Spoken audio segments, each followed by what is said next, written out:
Hello दोस्तों, आपका revision fast में स्वागत है। कल मृदा का पहला वीडियो था। उसमें हम मृदा और मृदा के प्रकारों को देखा था। सभी मृदा के प्रकारों को, जो 8 मुख्य मृदा के प्रकार हैं, उनको हमने सभी प्रकारों को देखा है। आज मृदा से ही रिलेटेड कुछ अन्य महत्वपूर्ण तथ्य हैं, उनको देखेंगे। और ये अंतिम वीडियो होगा मृदा से रिलेटेड।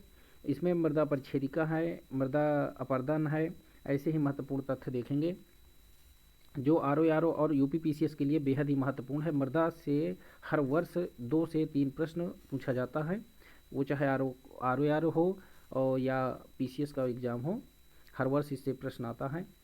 और तो मृदा परिच्छेदिका है। मृदा परिच्छेदिका का मतलब होता है मृदा के संस्तर। मृदा के संस्तर 4 संस्तर में मृदा बटी होती हैं।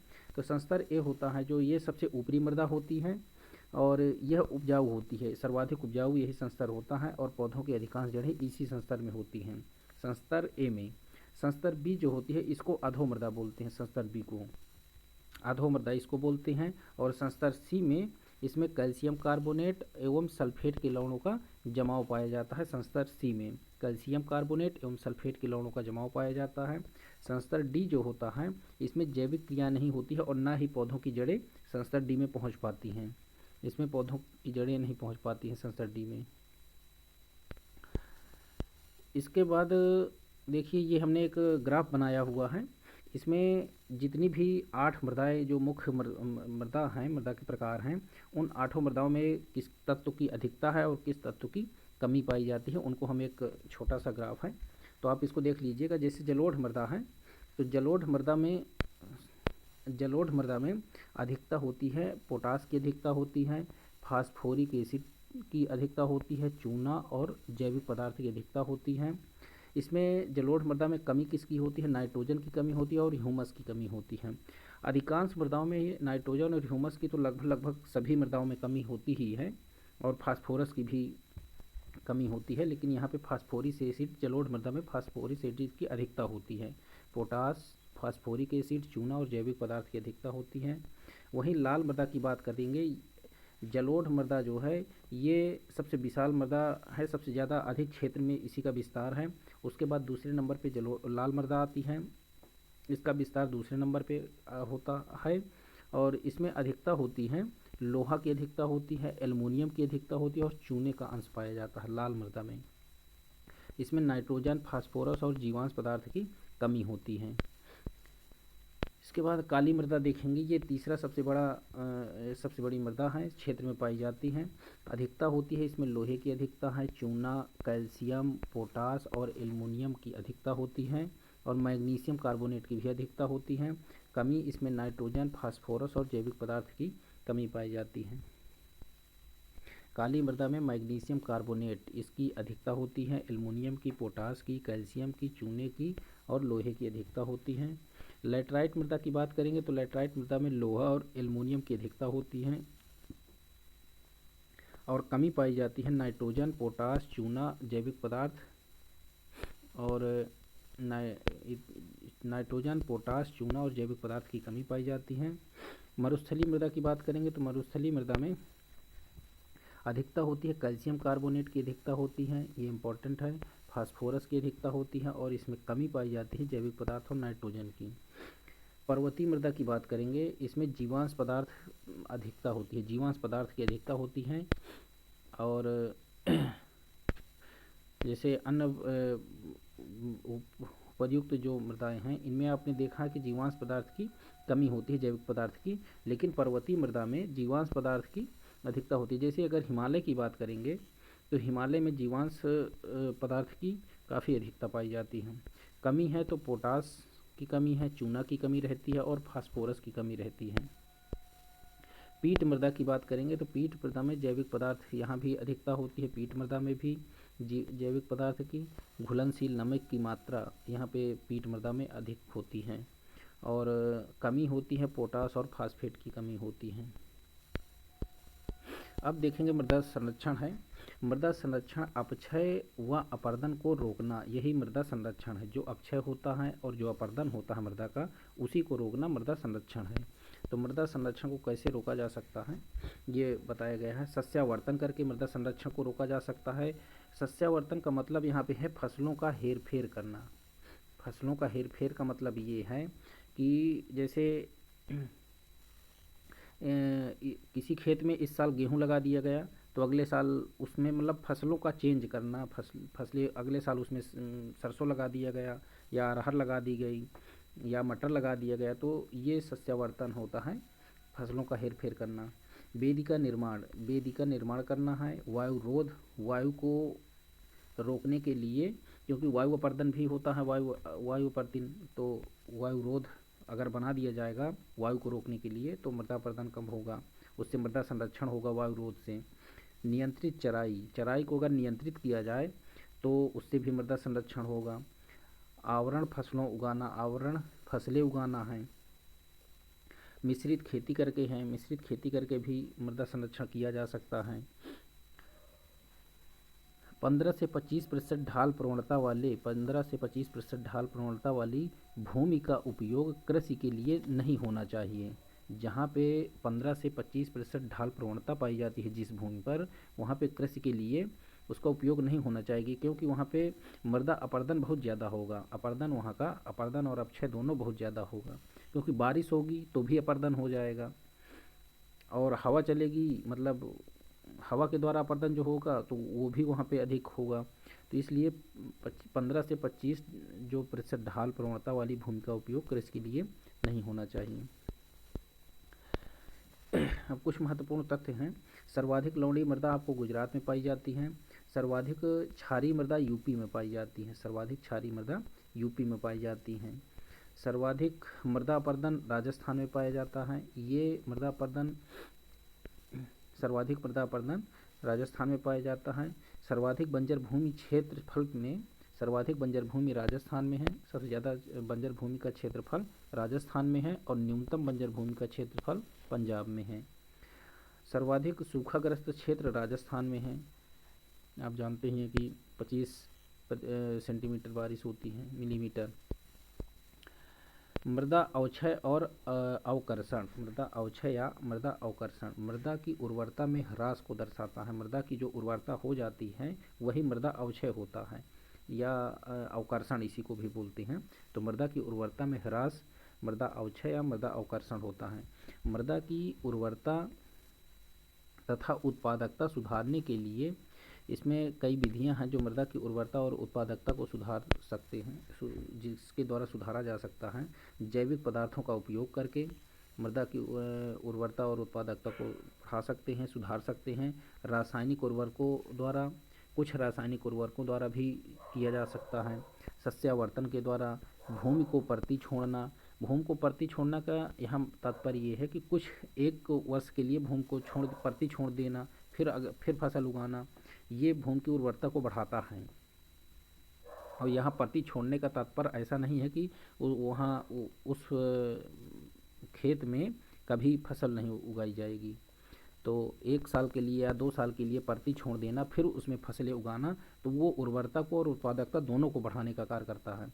मिश्रित खेती करके, मिश्रित कृषि करके भी उर्वरता को बढ़ाया जा सकता है। ये कुछ कार्यक्रम हैं, योजनाएं हैं, कार्यक्रम हैं, ये भी बहुत महत्वपूर्ण है। ये क्रोनोलॉजी आर्डर में पूछने के लिए आता है हमेशा पेपर में, और डायरेक्ट भी पूछता है और क्रोनोलॉजी आर्डर में भी पूछता है, मिलान करने के लिए भी आता है।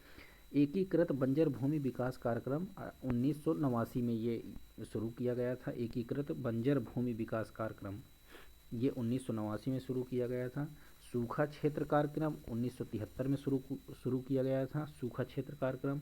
मरुस्थल विकास कार्यक्रम, इसको DDP बोलते हैं, मरुस्थल विकास कार्यक्रम, ये 77-78 में शुरू किया गया था। मरुस्थल विकास कार्यक्रम 77-78 में है। सूखा क्षेत्र कार्यक्रम 1973 में है। एकीकृत बंजर भूमि विकास कार्यक्रम 1989 में है। भारत में एक छोटा सा पॉइंट ये है कि भारत में जो जल की मात्रा है, जो जल का परसेंटेज है, वो 9.56% है। 9.56% जल पाया जाता है और थल का जो प्रतिशत है वो 90। अवनालिका अपरदन क्या होता है? अवनालिका अपर्दन यह रिल या क्षुद्र सरिता का विकसित रूप होता है। एक बार अभी 2022 या 23 में यूपीपीसीएस में क्वेश्चन पूछा था, उसको क्रोनोलॉजी ऑर्डर में सेट करना था। अपर्दन के प्रकार दिया था और उनको क्रोनोलॉजी ऑर्डर में सेट करना है। तो सबसे पहले आता है बौछार अपर्दन होता है, बौछार अपर्दन होता है। दूसरे नंबर पे आता है परत अपर्दन होता है, और तीसरे नंबर पे आता है रील अपर्दन तीसरे नंबर पे आता है। तीसरे नंबर पे रील अपर्दन आता है, और रील अपर्दन के बाद फिर अवनालिका अपर्दन चौथे नंबर पे आता है। ये अवनालिका अपर्दन चौथे नंबर पे आता है।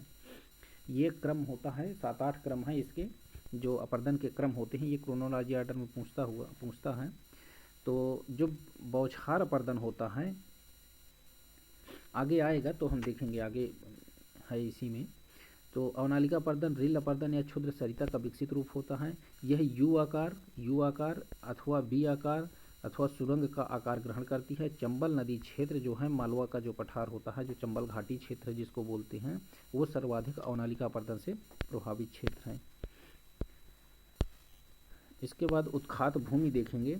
उत्खात भूमि, ये भी यूपीपीसीएस में क्वेश्चन पूछ चुका है।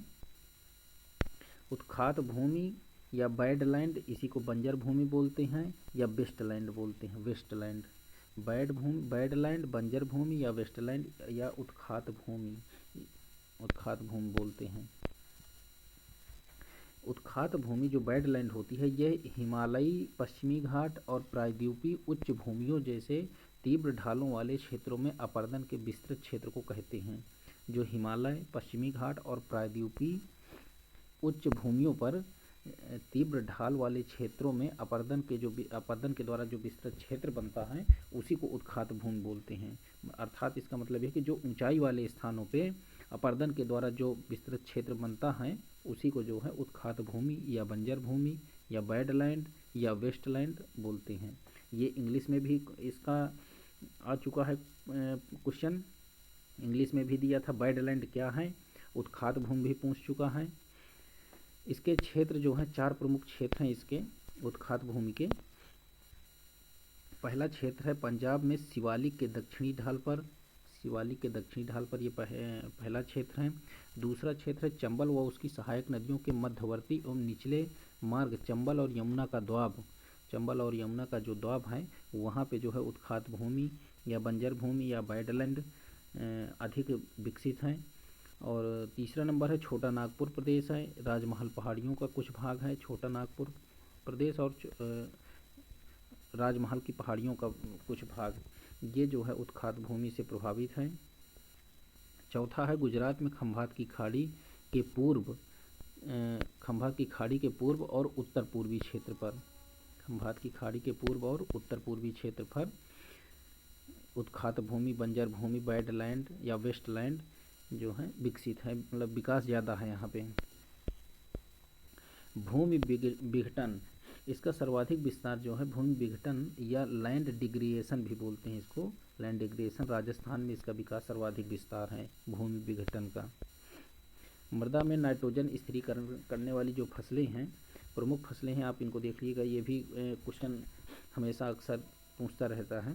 तो अल्फाल्फा है, ये नाइट्रोजन स्थिरीकरण करने वाली फसल है। गार्बेंजो बीन्स है।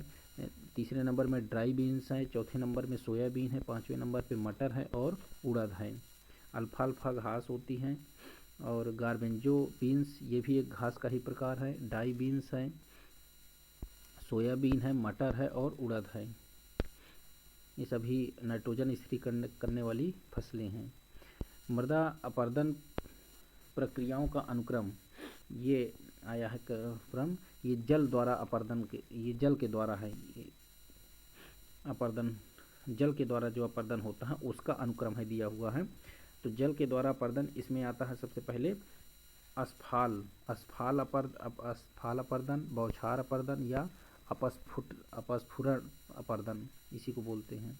बूंदाघात, इसमें जब बारिश स्टार्ट होती है तो पहले बूंदें गिरती हैं, तो बूंदों के द्वारा जो अपरदन होता है, जैसे एक बूंद यहाँ पे गिरी, तो यहाँ पे जब तेज़ी से जब बूंद गिरती है तो यहाँ की इसी एरिया की मिट्टी जो है छिटक करके इधर उधर गिरती है, तो उसके द्वारा, तो इसके द्वारा अगर यहाँ से मिट्टी यहाँ पे आ जाएगी छिटक करके, तो ये अपर्दन ही तो यहाँ से होगा, यहाँ से यहाँ की मिट्टी यहाँ पहुँच गई तो ये अपर्दन ही होगा। तो ये अस्फाल अपर्दन होता है, या बौछार अपर्दन, या अपस्फुरण अपर्दन भी बोलते हैं इसको। इसके बाद दूसरे नंबर पे आता है परत अपर्दन। ये क्रम यूपी पीसीएस में पूछ चुका है। ये परत अपर्दन आता है, इसको किसान की मौत भी कहते हैं। ये उर्वरता की सर्वाधिक हानि होती है, परत अपर्दन से उर्वरता की सर्वाधिक हानि होती है, सर्वाधिक सबसे ज़्यादा हानि इसी से होती है, परत अपर्दन से ही। इसको सीट अपर्दन भी बोलते हैं, इसको सीट अपर्दन भी बोलते हैं, सीट अपर्दन भी बोलते हैं। परत अपर्दन को सीट अपर्दन भी बोलते हैं। तो जब बूंद गिरती है, जब बूंद गिरने के बाद जब बहती है बूंदें, जब बूंदें बहती हैं और बिल्कुल पतली पतली नालियाँ जैसे बन जाती हैं, तो उसको परत अपर्दन बोलते हैं।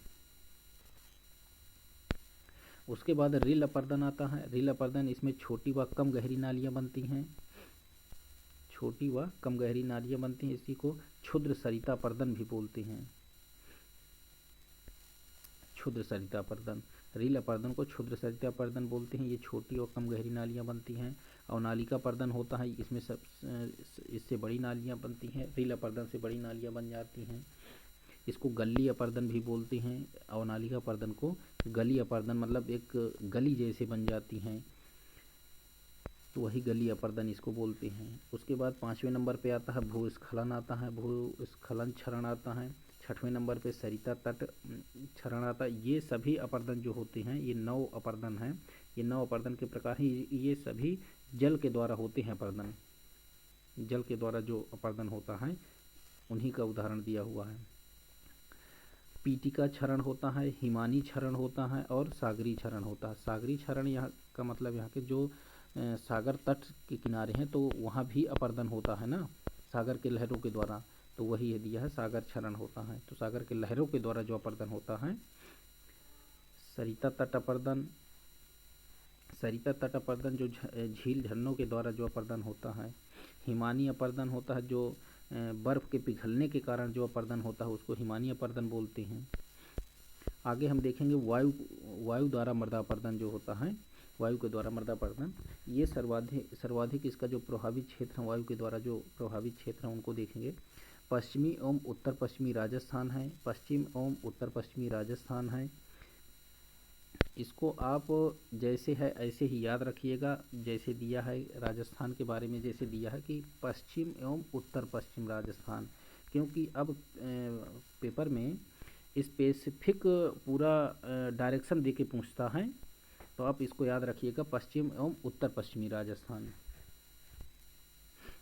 दूसरे नंबर पे है हरियाणा का गुड़गांव है, रोहतक है, भिवानी है और हिसार है। ये वायु के द्वारा अपर्दन यहाँ पे देखा गया है, वायु के द्वारा अपर्दन होता है यहाँ पे गुड़गांव, रोहतक, भिवानी और हिसार में। पंजाब के फिरोजपुर और कपूरथला में, पंजाब के फिरोजपुर और कपूरथला में है। यूपी में देखेंगे तो यूपी में 4 जगह होता है, बेहद बहुत इम्पोर्टेंट है, कई बार ये पूछ भी चुका है। यूपी में आगरा है, मथुरा है, इटावा है और जौनपुर है। ये हालांकि तो सभी लगे हुए हैं, ये आगरा, मथुरा, इटावा सब पास में ही हैं, लेकिन जौनपुर दूर है। जौनपुर पूर्वांचल में आ जाता है,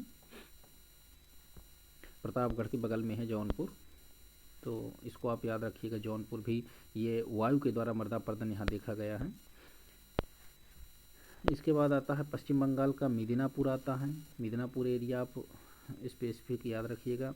मिदनापुर पूरी उड़ीसा है, कच्छ गुजरात है, पूरी उड़ीसा है। कर्नाटक में हंगारी है और तालकांड है। हंगारी और तालकांड कर्नाटक में पड़ते हैं। आंध्र प्रदेश में नेल्लूर है, गुंटूर है, कृष्णा, विशाखापट्टनम में आंध्र प्रदेश में है। यहाँ पे वायु के द्वारा मृदा अपर्दन देखा गया है। तमिलनाडु में देखेंगे तो रामेश्वरम है, तिनीवेली है और मदुरई है। रामनाड है, सेलम है, कोयम्बटूर क्षेत्र है, ये तमिलनाडु के क्षेत्र हैं। रामेश्वरम है, तिलवेली है, मदुरई है, रामनाड है और सेलम है, कोयम्बटूर है। सर्वाधिक भूमि अपरदन के लिए उत्तरदायी जो फसल है वो सोरघम है। सोरघम को ज्वार की फसल भी बोलते हैं। ये सर्वाधिक भूमि अपरदन के लिए उत्तरदायी फसल है, सोरघम या ज्वार की फसल है। और सबसे कम देखेंगे, न्यूनतम भूमि अपरदन के लिए उत्तरदायी जो फसल है वो क्लोवर है। क्लोवर फसल है।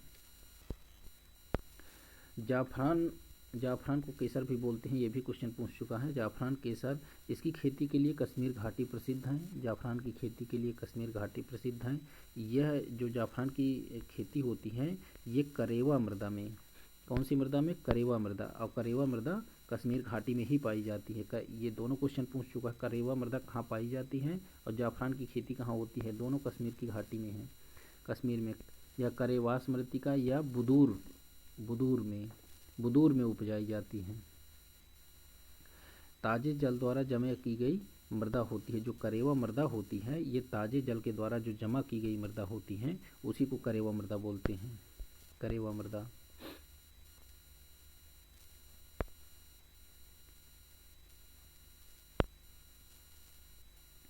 भारतीय मौसम विज्ञान विभाग नई दिल्ली में है। भारतीय मौसम विज्ञान विभाग नई दिल्ली पे है। मृदा अपरदन प्रशिक्षण संस्थान लातूर महाराष्ट्र पे पड़ता है, लातूर। केंद्रीय शुष्क भूमि अनुसंधान संस्थान जोधपुर में है। केंद्रीय शुष्क भूमि अनुसंधान संस्थान जोधपुर में है। ICAR द्वारा मृदा वर्गीकरण जो किया गया है, ICAR के द्वारा क्या किया गया है? ये किया गया है USDA के वर्गीकरण, अर्थात इसका यूनाइटेड स्टेट ऑफ अमेरिका के कृषि विभाग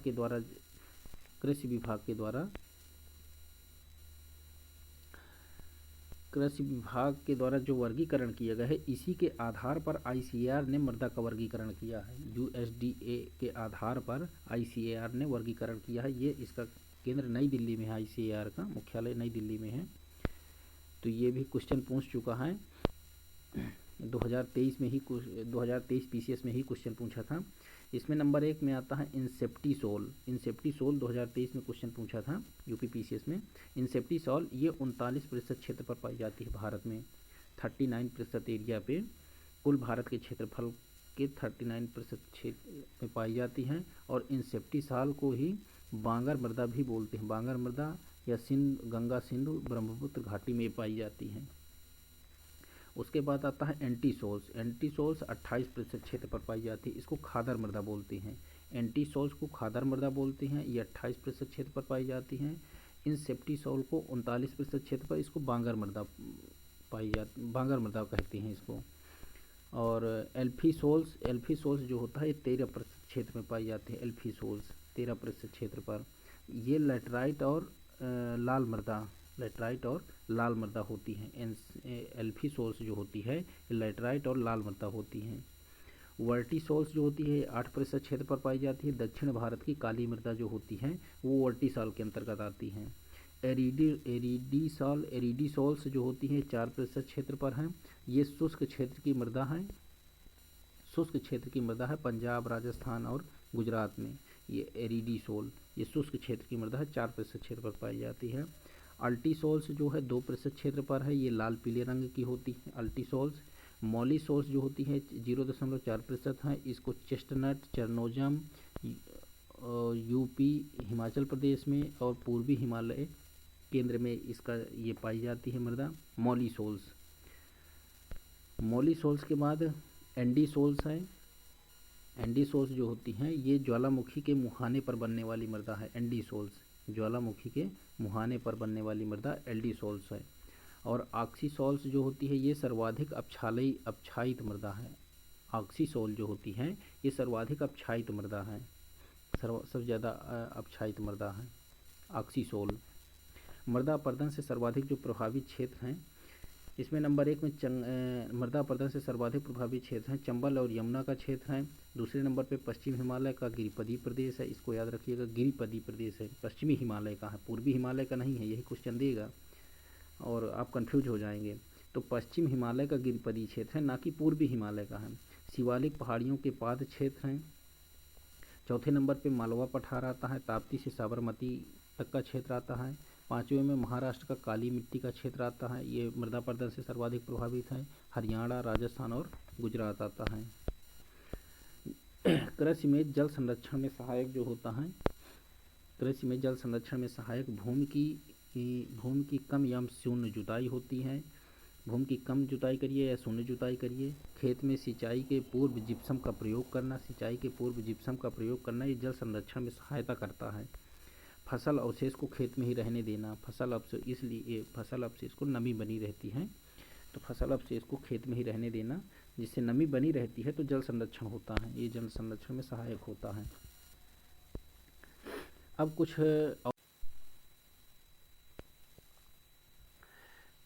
महत्वपूर्ण तथ्य हैं और देखेंगे, ये वाणी से लिया गया है।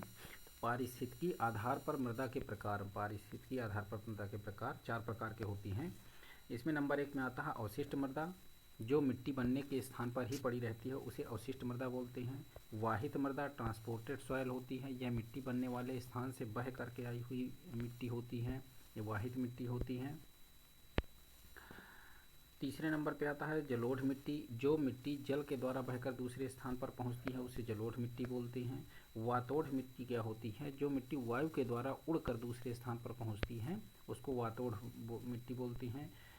और 5वां नंबर है शैल व मलवा मिट्टी, शैल व मलवा मिट्टी होती हैं, जो मिट्टी पृथ्वी के आकर्षण के द्वारा दूसरे स्थान पर पहुंचती है उसे शैल या मलवा मिट्टी बोलते हैं। शैल या मलवा मिट्टी, जो मिट्टी पृथ्वी के आकर्षण के द्वारा दूसरे स्थान पर पहुंचती हैं उसको शैल या मलवा मिट्टी बोलते हैं। ये पारिस्थितिकी आधार पर मृदा के प्रकार बताया गया है। एक पॉइंट है मृदा में उपस्थित जल को मृदा जल कहा जाता है, प्राय 3 प्रकार का होता है। जो मृदा जल होता है ये 3 प्रकार का होता है। नंबर 1 में आर्द्रताग्राही जल। आर्द्रताग्राही जल क्या होता है, वह मृदा जल जो कोलाइडी कणों की सतह पर इसके अणुओं के द्विध्रुवी विन्यास द्वारा धारित होता है, वो आर्द्रताग्राही जल होता है। आर्द्रताग्राही वह मृदा जल जो कोलाइडी कणों की सतह पर इसके अणुओं के द्विध्रुवी विन्यास द्वारा धारित होता है, वो आर्द्रताग्राही जल कहलाता है। केशिका जल जो होता है, कैपिलरी वाटर, आर्द्रताग्राही गुणांक तथा क्षेत्र धारित के मध्य उपस्थित जल की मात्रा को केशिका जल कहते हैं। यह 0.33 से 31 वायुमंडलीय दाब पर धारित होता है। ये क्वेश्चन पूछ चुका है कि केशिका जल कितने वायुमंडलीय दाब पर धारित होता है, तो 31 वायुमंडलीय दाब पर धारित होता है, और यही जल फसलों के काम में आता है। केशिका जल 0.33 से 31 वायुमंडलीय दाब पर धारित होता है। और तीसरा है गुरुत्वाकर्षण जल। गुरुत्वाकर्षण जल जो होता है ग्रेविटेशन वाटर, मृदा में जल की वह मात्रा जो 0.33 वायुमंडलीय दाब से भी कम पर धारित होता है, वो गुरुत्वाकर्षण जल होता है। जो 0.33 से 31 वायुमंडलीय दाब पर धारित होता है वो आपका हो गया केशिका जल हो गया, वो केशिका जल हो गया। और जो 0.33 वायुमंडलीय दाब से कम होता है, वो वायुमंडलीय दाब से कम पर धारित होता है, उसको गुरुत्वाकर्षण जल बोलते हैं। यह गुरुत्वाकर्षण बल के कारण नीचे की ओर बहता है। जो गुरुत्वाकर्षण जल होता है, गुरुत्वाकर्षण बल के कारण नीचे की ओर बहता है, गुरुत्वाकर्षण जल कहलाता है। यह फसलों के लिए उपयोगी नहीं होता है, उसे गुरुत्वाकर्षण जल बोलते हैं। ये मृदा का पूरा संपूर्ण मृदा समाप्त हो गई है। आप इसको ज़रूर देखिएगा, वीडियो एक बार ज़रूर देखिएगा, आपको इससे बाहर प्रश्न देखने को नहीं मिलेगा। सभी प्रश्न जो भी प्रश्न होगा मृदा से रिलेटेड सभी प्रश्न यहीं से आपको देखने को मिलेंगे। वीडियो अच्छा लगा हो तो शेयर ज़रूर करिएगा। धन्यवाद।